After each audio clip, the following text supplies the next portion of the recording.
Merci Seigneur parce que tu m'as choisi ce matin. Merci parce que je crois Seigneur, tu vas m'utiliser pour parler à ton peuple. Je reconnais aussi que je suis faible. Sans toi, Père, je ne peux rien dire. Mais nous savons, Seigneur, que les mots que je vais prononcer vont être des mots, Seigneur, choisis, que toi, Seigneur, tu as mis dans ma bouche afin que je puisse parler, Seigneur, à ton peuple. Nous prions, Seigneur, que des cœurs soient disposés, Seigneur, à entendre ta parole.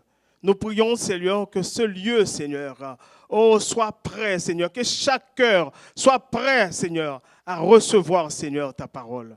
Manifeste ta présence, Père. Nous avons ainsi prié. Au nom de Jésus-Christ. Amen. Acclamons encore le Seigneur. Bien-aimés, comme je l'avais dit pour débuter, nous sommes déjà au mois de novembre. Chacun de nous ici, probablement depuis le début de l'année 2024, ou bien ça peut dater encore un peu plus loin, nous avons eu probablement des problèmes que nous voulons résoudre. Nous avons des projets que nous voulons qui arrivent à être résolus. Nous avons aussi des maladies que nous traînons depuis longtemps. Mais dans nos têtes, nous avons un point d'arrêt. La solution que nous voulons voir, probablement, nous l'avons déjà visée. Mais je peux vous dire, au-delà de votre solution, au-delà de votre idée, Dieu est capable de faire au-delà de ce que vous pensez. Dieu est capable d'aller au-delà de votre attente. Dieu est capable de faire au-delà. Est-ce que vous le croyez ce matin? Des fois, nous voyons le possible, mais Dieu, lui, il voit l'impossible parce qu'il est le Dieu de l'impossible. Amen. L'année est presque terminée. Vous n'avez pas encore vu la main de Dieu. Mais nous vous demandons d'espérer encore parce que notre Dieu est le Dieu de la dernière minute. Il est capable de nous étonner. Pour notre Dieu, il n'est jamais trop tard. Il peut agir encore. Amen. Et nous croyons, avant la fin de cette année, vous allez voir tellement de choses extraordinaires que Dieu va faire. Il va vraiment vous étonner. Peut-être vous allez être repositionné à votre travail. Les diagnostics médicaux vont être transformés. On va prononcer d'autres paroles qui ont été prononcées sur vous. Des enfants turbulents, des personnes qui ont déjà laissé la maison, votre mari qui est sur le point de partir. Dieu va changer les choses. Et probablement, ceux qui vont vous regarder vous dire effectivement, Dieu a fait cela. Amen. Vous savez, l'Ancien et le Nouveau Testament regorgent des choses extraordinaires que Dieu a déjà faites. Dans la vie de serviteurs, dans la vie des servantes, des choses que Dieu a réalisées qui nous ont dit effectivement, Dieu a fait au-delà de l'attente de ces personnes. Si nous parlons de David, que Dieu a pris derrière le troupeau de ses parents pour l'amener à la royauté. Nous parlons d'Abraham qui a attendu pendant longtemps la promesse de Dieu, même après 25 ans, Dieu s'est manifesté. Amen. Si nous voulons parler de Joseph, le rêveur, qui dès son jeune âge, il a vu certaines choses, mais Dieu l'a positionné à un certain moment pour qu'il puisse devenir la deuxième personne la plus importante de l'Égypte. Mais vous savez, pour nous aujourd'hui, il y a des choses qu'on voit dans le passé, des histoires qu'on nous a racontées. Mais cette histoire peut être votre histoire aujourd'hui. Ce n'est pas seulement une histoire passée qu'on doit raconter. Votre histoire peut être aussi racontée dans la francophonie, dans la société, à partir d'un stade que Dieu peut susciter, faire arriver des choses extraordinaires pour que le monde puisse parler de vous. Parce que quand Dieu veut agir, il ne le fait pas pour nous, mais il le fait pour la gloire de son Saint-Nom. Amen. C'est sûr que parmi nous, ici aujourd'hui, c'est comme la société. Il y a toutes sortes de personnes. Des gens qui viennent ici pour toutes sortes de raisons. Mais on ne le sait pas, mais vous êtes venus pour toutes sortes de raisons. Il y a ceux qui viennent par habitude, parce qu'à tous les dimanches, c'est comme de façon religieuse. Vous vous déplacez pour venir ici, pour passer du temps. Des fois, c'est un peu ennuyeux à la maison. Vous êtes venus ici. Il y en a d'autres qui viennent, qui ont effectivement des fardeaux, mais qui ont déjà tourné la page parce qu'ils ont dit, mon histoire, il n'y a pas d'issue. Je viens quand même, mais je sais, c'est déjà fini. Il ne vous reste plus d'espoir. Des fois, je dis, il y a des personnes qui vont voir le médecin, on leur a donné les diagnostics. La première chose qu'ils font, ils commencent à planifier leur funérailles. Parce que pour eux, c'est fini. Mais il y en a aussi, même ceux qui servent à l'église ici, ils ne planifient rien, c'est fini parce qu'il n'y a pas d'espoir. Il y en a d'autres aussi qui s'attendent encore, qui veulent voir la main de Dieu. Ça veut dire que toutes ces personnes, ils font partie de la citadelle. Mais si vous êtes parmi une de ces personnes, une de ces groupes, je vais vous dire une chose, vous êtes à la bonne place. Vous êtes à la bonne place pour rencontrer Dieu. Vous êtes à la bonne place pour expérimenter la main de Dieu. Parce que l'important, c'est d'être là. C'est d'être à la bonne place. Parce que personne ne peut rencontrer Dieu ou bien bénéficier de cette grâce, de cette faveur, si vous n'êtes pas là. Nous allons essayer de voir ensemble l'histoire de certaines personnes que Dieu a visitées de façon extraordinaire. Des personnes qui s'attendaient à avoir rien, qui viennent comme ça. Et Dieu les a croisés à la place où ils sont, mais sans s'attendre à recevoir de grandes choses. Le texte que j'avais lu, pour commencer, c'est l'histoire que vous connaissez de cet homme boiteux. Et moi, j'ai classé dans la première partie une personne qui vient comme d'habitude.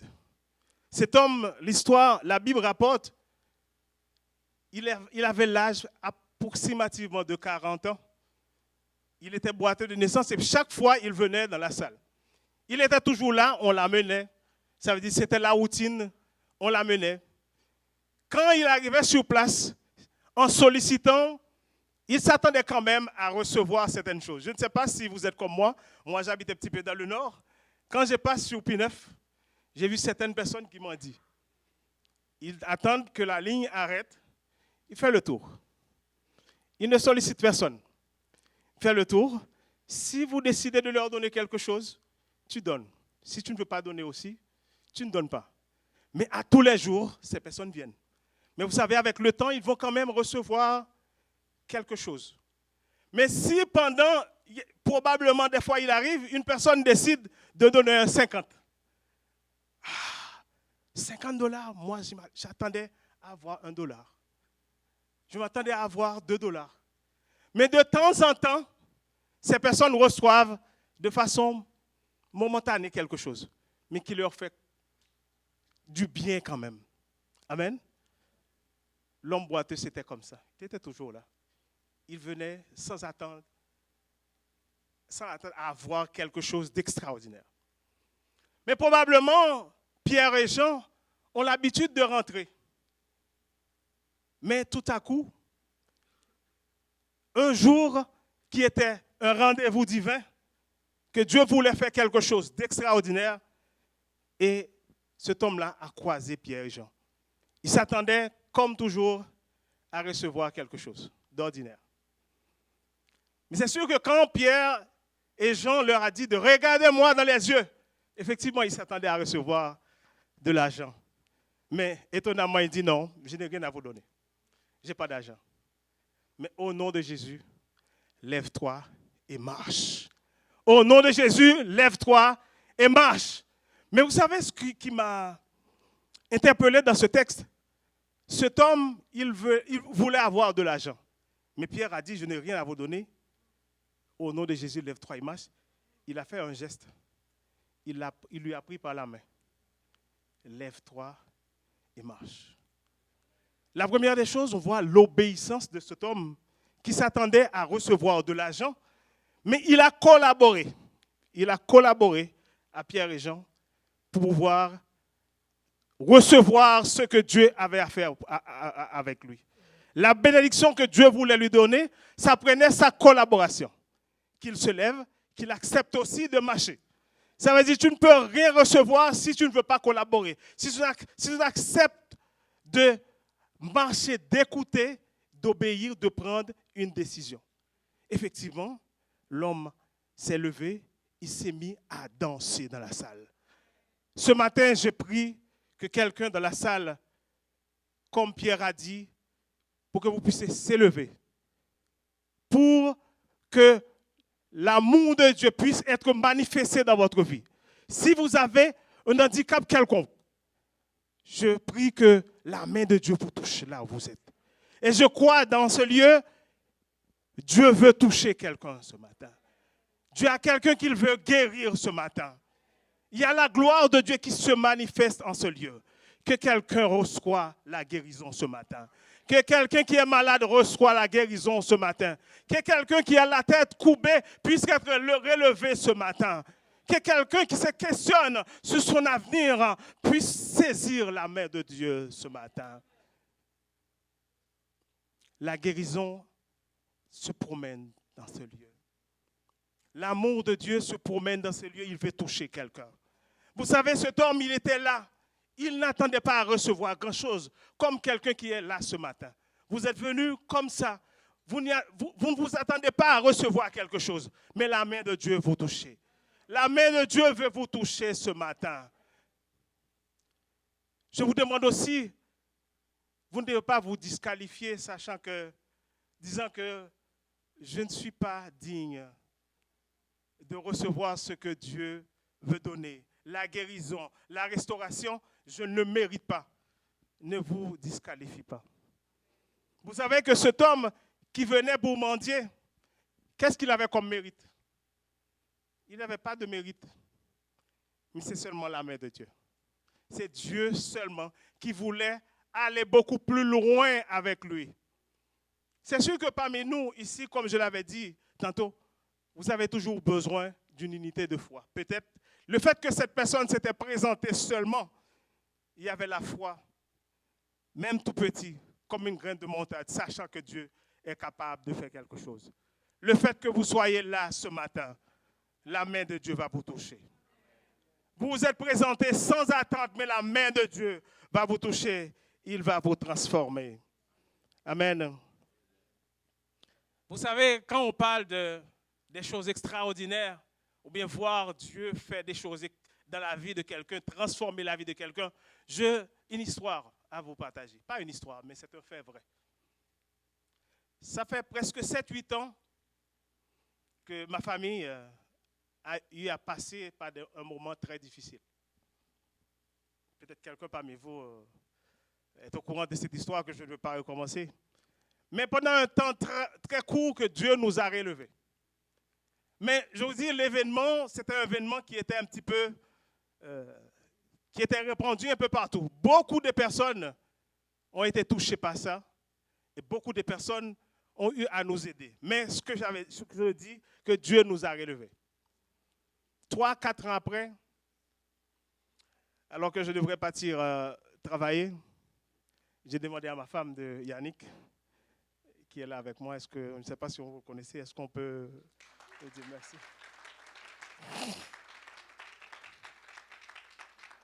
J'ai demandé à ma femme de m'accompagner et puis on est parti.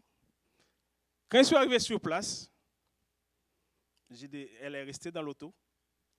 Et puis comme j'avais un rendez-vous avec quelqu'un, j'ai vu la personne, mais la personne m'a dit aussi que ma femme est dans l'auto. Alors on a décidé de mettre les deux femmes ensemble. Je dis, on est parti mettre les deux femmes ensemble. Mais quand cette femme a vu Yannick, elle a dit, c'est qui ça? C'est qui? Toi Yannick, comment ça vous êtes debout? Comment ça vous êtes debout? Il dit, oui, Dieu m'a relevé. Il dit, depuis 4 ans, je suis en dépression. Depuis 4 ans, je ne sors presque plus. Je ne veux même pas que mes enfants sortent. Qu'à chaque fois que les enfants sortent, je reste dans la porte à regarder est-ce que les enfants vont retourner à la maison. Et cette dame était en dépression pendant longtemps. Mais quand Dieu veut faire quelque chose, il a fixé un rendez-vous, je dirais, un rendez-vous divin. Yannick a dit oui, Dieu m'a relevé. Et les deux femmes se mettaient à prier ensemble. L'autre femme, elle pleurait, elle pleurait, elle pleurait. Mais finalement, Dieu l'a relevée aussi. Est-ce qu'on peut acclamer le Seigneur? Oui, c'est comme ça. Quand Dieu veut faire des choses extraordinaires, des fois, le miracle est à côté de vous.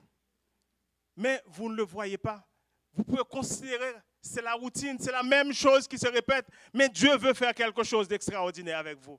Mais vous savez ce qui est important, ce qui est bon avec Dieu, alors que je préparais la prédication, jeudi ou vendredi, j'ai été dans une institution financière pour régler un cas. Quand je suis arrivé, j'ai une jeune fille qui me servait, on parlait un peu, et puis elle a vu, elle a vu mon nom. Elle m'a dit, mais est-ce que vous connaissez telle ou telle personne? J'ai dit, oui, je connais telle personne. Il a dit, oui, c'est mon père, un tel, c'est ma mère. Vous savez, elle se mettait à me raconter l'histoire, comment Dieu a relevé sa mère après la rencontre avec ma femme. C'est juste une confirmation. Ça se passe vendredi, là, ce que je racontais. J'ai lui regardé comme ça. J'ai dit, vous savez, cette histoire-là, je vais prêcher dimanche, je voulais le raconter. Mais Dieu vous a utilisé pour me confirmer. Est-ce qu'on peut acclamer le Seigneur? Dieu est capable de faire des choses extraordinaires dans nos vies. Quand on parle, Dieu est capable de faire des choses infiniment grandes dans la vie de quelqu'un. Mais cette transformation-là peut être aussi mon caractère, peut être aussi votre caractère. Ce n'est pas seulement avoir une maison, une belle voiture, de faire de grands voyages. C'est sûr que si vous comptez seulement recevoir ces genres de choses pour dire que Dieu va faire infiniment au-delà, vous pouvez être dessus. Mais cette transformation peut être ta personne qui est transformée. Quand tu arrives au travail, vous dites non, je ne connaissais pas cette personne-là. C'est peut-être dans votre foyer, votre mari peut témoigner que cette personne-là, je ne la reconnaissais pas parce que Dieu l'a transformée. Amen. Dieu est capable de faire infiniment au-delà des choses que nous imaginons et pensons. Mais je dis, toutes ces choses-là, c'est dans la vie de tous les jours. Ne vous attendez pas à voir quelque chose pour dire, waouh! Oui, effectivement. Mais la guérison que Dieu va vous donner, parce que ça fait longtemps que vous traînez ici, vous traînez une maladie. Mais quand Dieu va vous guérir, ça va être le sujet de témoignage. Ça va être quelque chose d'extraordinaire quand vous allez témoigner des choses extraordinaires. Comment ça, une personne peut être chaque jour au culte alors que la médecine a déjà prononcé une sentence disant que c'est fini? Mais ce que la médecine ne sait pas, pour eux c'est fini, mais pour notre Dieu, ça ne fait que commencer. Amen. C'est pour cela, mais les gens qui vous voient, qui ne comprennent pas, ils disent, je ne comprends pas que vous êtes aussi malade. Je ne comprends pas que votre état est si mal. Vous êtes toujours là à l'église. Vous êtes toujours là à même encourager d'autres personnes. Parce qu'il y a une histoire qui m'a été racontée. Il y a un pasteur ici qui avait une maladie qui était incurable, qui était diabétique, mais qui priait pour les gens pour que ces gens-là puissent être guéris. Et puis, comme il était tellement malade, il a arrêté de prier. Mais il y a quelqu'un qui est venu que Dieu. Mais quand vous priez pour les gens étaient guéris. Est-ce que c'est toi qui avais fait le travail ou bien c'est Dieu qui faisait le travail? Mais vous savez, cette personne-là, pendant sa période de convalescence, elle a pu prier pour plus de personnes, même avant, parce que Dieu l'a utilisé. Dieu voulait faire quelque chose d'extraordinaire dans sa vie pour vous dire, ce qui arrive dans ta vie, ce n'est pas toi qui le fais, c'est moi qui le fais à travers toi.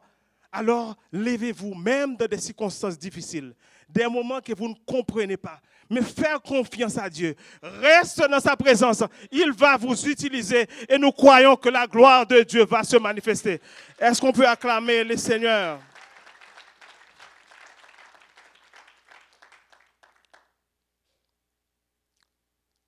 Il y a une autre histoire que je veux partager avec vous pour avancer.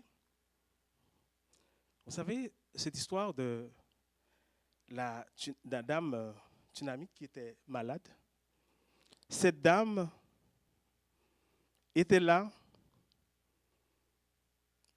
il servait. C'est une dame aussi, quand Élisée venait, qui l'a hébergée. Elle était toujours là, faisant ce qu'elle devrait faire. Mais à un certain moment, Élisée dit, mais comme elle nous a tellement servi, qu'est-ce que je peux faire pour la récompenser? Mais comme cette dame, elle était riche, elle n'en avait pas vraiment besoin. Mais à un certain moment, elle a complètement oublié, même si elle avait un problème, parce que ça ne l'intéresse plus. Parce qu'elle ne pouvait plus avoir d'enfants, ça ne l'intéressait plus. Mais le serviteur d'Élisée dit, ah, je voyais qu'elle n'a pas d'enfant.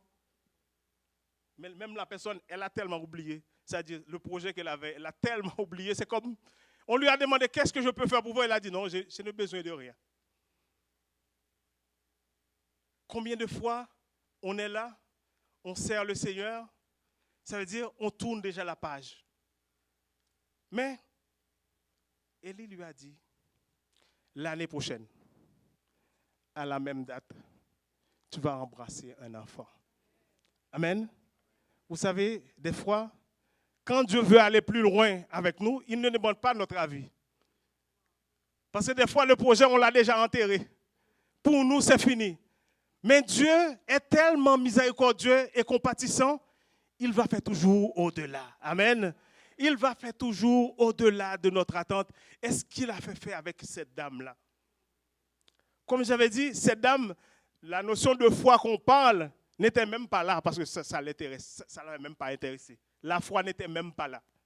Mais pour dire, quand Dieu veut agir, même si la foi est là, même si la foi n'est pas là, c'est dans sa volonté de faire quelque chose, il le fait. Amen. Il le fait sans tenir compte de vous, de votre pensée, de ce que vous voulez même avoir. Il va toujours au-delà. Amen. Ce matin, je crois que, en ce lieu, probablement, il y a certaines personnes qui ont déjà baissé les bras. Des personnes qui ne s'attendent à recevoir rien. Des personnes aussi qui servent Dieu, mais qui ne pensent pas aller plus loin. Vous venez, mais vous ne voulez pas aller plus loin. Mais comme je l'ai dit très souvent, ici à la Citadelle, et le pasteur Romain le répète toujours, dans ses reins, il veut que certaines personnes se lèvent pour servir Dieu. Certaines personnes se lèvent pour parler de Dieu dans la francophonie. Cette personne-là, ça peut être vous. Ça peut être vous. Dieu peut faire au-delà de ce que vous pensez. Pour ceux et celles qui suivent la formation des bergers, vous pensez que vous êtes en train de suivre quelque chose d'ordinaire. C'est comme si on vous a sélectionné comme ça, comme ça. Non. C'est la lumière que Dieu a mise sur vous. Mais ce que j'avais dit tantôt, sois présent. Sois disponible. Vous ne pouvez pas être repéré si vous n'êtes pas là. Même de votre faiblesse, Dieu va vous utiliser pour faire de grandes choses. Amen. Amen. Est-ce qu'on peut acclamer le Seigneur? Oui, et je crois, moi j'ai dit très souvent, je vais être témoin des grandes choses que Dieu va faire dans vos vies. Je vais dire que je vais être là. C'est pour ça très souvent, je vais prendre des photos avec vous. Pasteur Romain me le demande, parce que je dois témoigner. Effectivement, à la Citadelle, j'étais là. Très souvent avec le pasteur Romain, je prends des photos quand il passe, je prends des photos. Et puis j'ai dit, c'est mon pasteur. Ah, non, on doit être fiers. Hein? Est-ce qu'on peut acclamer le Seigneur? Mais très bientôt, ça peut être votre cas aussi. Ça peut être votre cas. Quelqu'un va vouloir prendre des photos, même porter votre valise, parce que Dieu va faire au-delà des choses que vous avez pensé, même imaginé. Ne minimise pas ce que je dis aujourd'hui.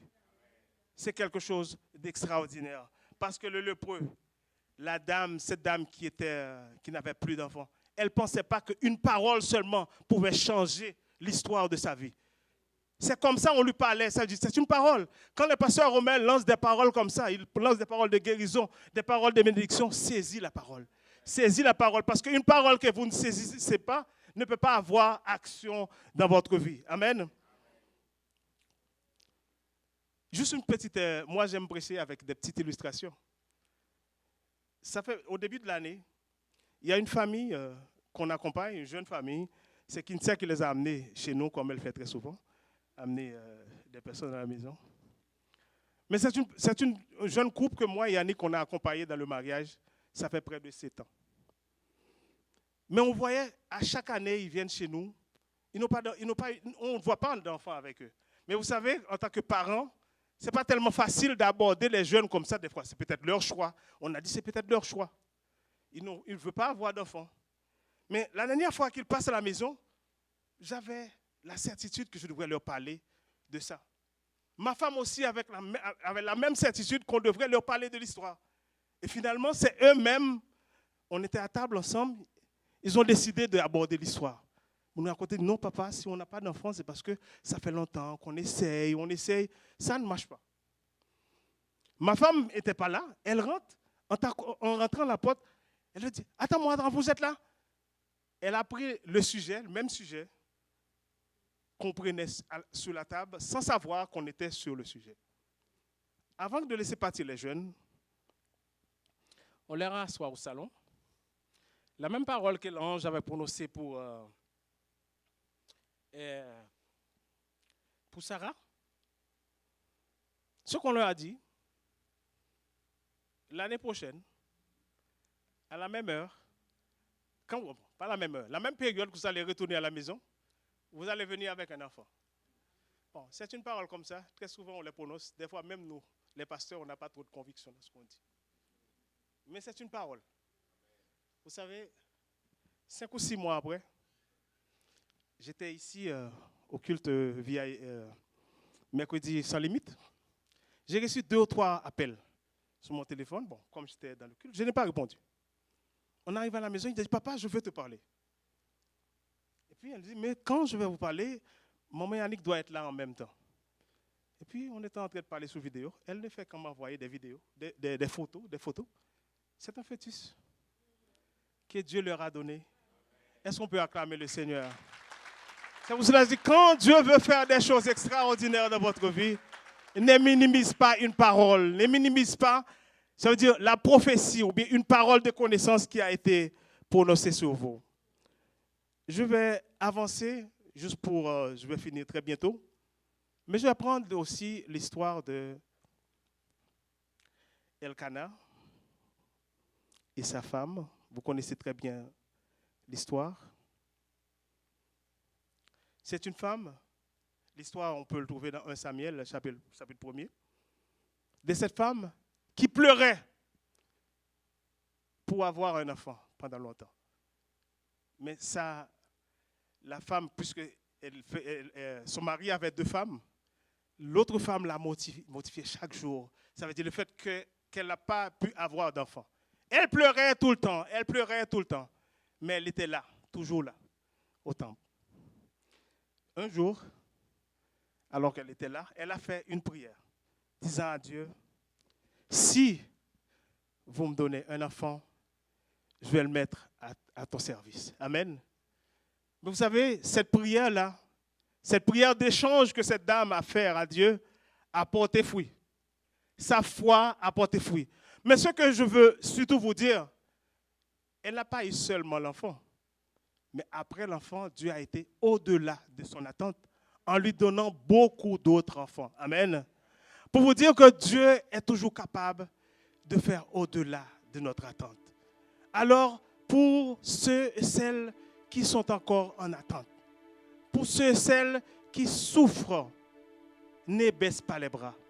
Ne baisse pas les bras, continue à faire confiance à Dieu et reste là. Reste dans sa présence parce que quand l'ange va passer, mais quand le travail va être fait, je ne le sais pas, probablement vous ne le savez pas aussi. Mais ce que je sais, Dieu nous aime tellement, il va agir puissamment.